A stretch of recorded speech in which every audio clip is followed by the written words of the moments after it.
বরগুনার পাথরঘাটায় গৃহবধূ সারা মনি মিম আত্মহত্যার ঘটনায় স্থানীয় লোকদেরকে ফাঁসিয়ে হয়রানি করার অভিযোগ তার মা সাবিনা ইয়াসমিনের বিরুদ্ধে।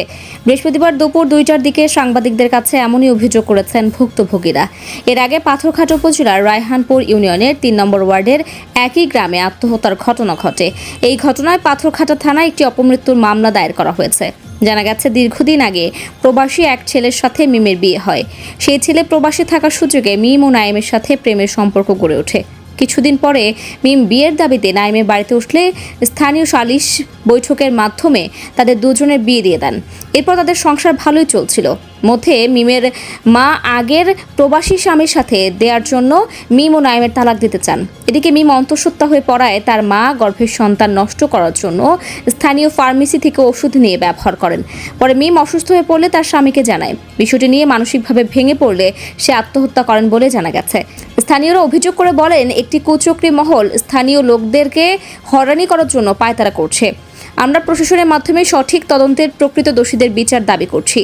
মামলার আসামি চিকিৎসক ইমাম হোসেন জানান, নাইম আমার এজেন্ট ব্যাংকের কর্মচারী। সে আমার অফিসে দীর্ঘ বছর ধরে কাজ করে। শুনেছি বেশ কিছুদিন আগে এক বিবাহিত নারীকে বিয়ে করেন তিনি। তাদের বিবাহিত জীবনে কোনো ঝামেলা থাকলে তা আমার জানার কথা না। আমি সামনে নির্বাচন করতে চাই। বিষয়টি জানার পরে আমার প্রতিপক্ষ এই মামলায় আমাকে ফাঁসিয়েছে। আমিও চাই যারা প্রকৃত দোষী তাদের বিচার হোক। নাইমের মা নাজমা বেগম জানান, তিনি মানুষের বাড়ি কাজ করেই সংসার চালান। প্রতিদিনের মতো ছেলে এবং তার বউকে ঘুমে দেখে কাজ করতে চলে যান। পরে স্থানীয়দের মাধ্যমে জানতে পারেন তার পুত্রবধূ আত্মহত্যা করেছে।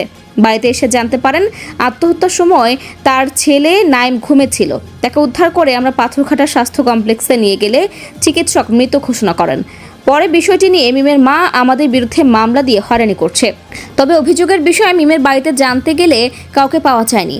পরে তার মা সাবিনা ইয়াসমিন সাংবাদিককে জানান, নাইম আমার মেয়েকে ফুসলিয়ে বিয়ে করেছেন। সে নাইমের বাড়িতে যাওয়ার পর থেকেই তার মা গালমন্দ করত। পাথরঘাটা থানার ভারপ্রাপ্ত কর্মকর্তা ওসি মেহেদি হাসান জানান, আত্মহত্যার ঘটনায় একটি অপমৃত্যুর মামলা হয়েছে। তদন্ত চলছে। প্রকৃত দোষীদের আইনের আওতায় নিয়ে আসা হবে।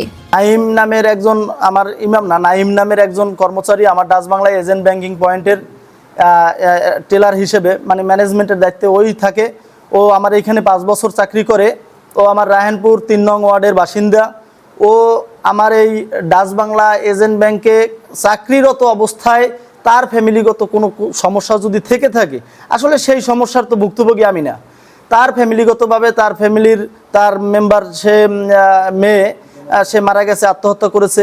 এখন সেই আত্মহত্যার আসলে দায়ভার কে নেবে? আসলে কি আমরা কি চাকরি দিছি বা আমার এই অফিসে চাকরি করে এই জন্য কি আসলে কি আমি কি ভুক্তভোগী? আমি আপনাদের কাছে, সকলের কাছে আমি এই অনুরোধ জানাই। আমি আপনাদের কাছে বলতে চাই, আমি রায়হানপুর ইউনিয়নের একজন চেয়ারম্যান পদপ্রার্থী। আমি রায়হানপুর ইউনিয়নে চেয়ারম্যান ইলেকশন করব। আমি রায়হানপুর ইউনিয়নের সকল জনগণের পাশে থাকতে চাই। এই কথা উল্লেখিত হওয়ার কারণে সমাজে, তারপরে আমার কাছে যদি এই দায়ভারটা দিয়ে দেয়, তাহলে আমি কিভাবে বাঁচবো? নাইমের এটা পারিবারিক বিষয়, আমার ব্যক্তিগত ধারণা, সম্পূর্ণরূপে ব্যক্তিগত ধারণা। এটা তার পারিবারিক বিষয়। এখানে মানে একজন অফিসের তার বসই বলবো বা তার অধীনস্থ কর্মচারীর পারিবারিক বিষয় নিয়ে তাকে জড়ানো, এটা কতটুকু যৌক্তিক আপনারা সাংবাদিক এসে আপনারাই সেটা বিচার করবেন। ইমাম সাহেব, ইমামে কিছুই জানেন এই বিষয়ে। ইমামে আমার এতে জড়িত আসিল না, আবার কোনো কথাও কয় না। ওর দ্বারা যদি কোনো কথা আমি বলতে গেছি, ও কইছে কাকি এইসব ব্যাপার নিয়ে আমার দ্বারা আইবেন না, কাটবেন। 2 নম্বরে আসামি ইমাম বাইরে দিচ্ছে। আসলে আপনার একজন কর্মস্থলে আমার চাকরি করতেই পারে, সেই সুবাদে যে তার 2 নম্বর আসামি দেওয়া হবে, এটা আসলে অযৌক্তিক। এটা আসলে পরিকল্পিতভাবে, ষড়যন্ত্রভাবে করা হয়েছে। ইমাম ভাই অত্যন্ত ভালো মানুষ। ব্যাংকের উপরে বই একটা ঝামেলা হইতে, তাহলে ইমাম দেখতে পারতে। আর ওইলে নাইমের বাড়ি হইলে আরেক জায়গায়, এটা ইমাম কীভাবে দেখবে সেটা তো আমি বলতে পারব না। এখন হ্যাঁ, পার্সোনাল ব্যাপারে যদি আরে জড়ায়, এটা তো ঠিক না।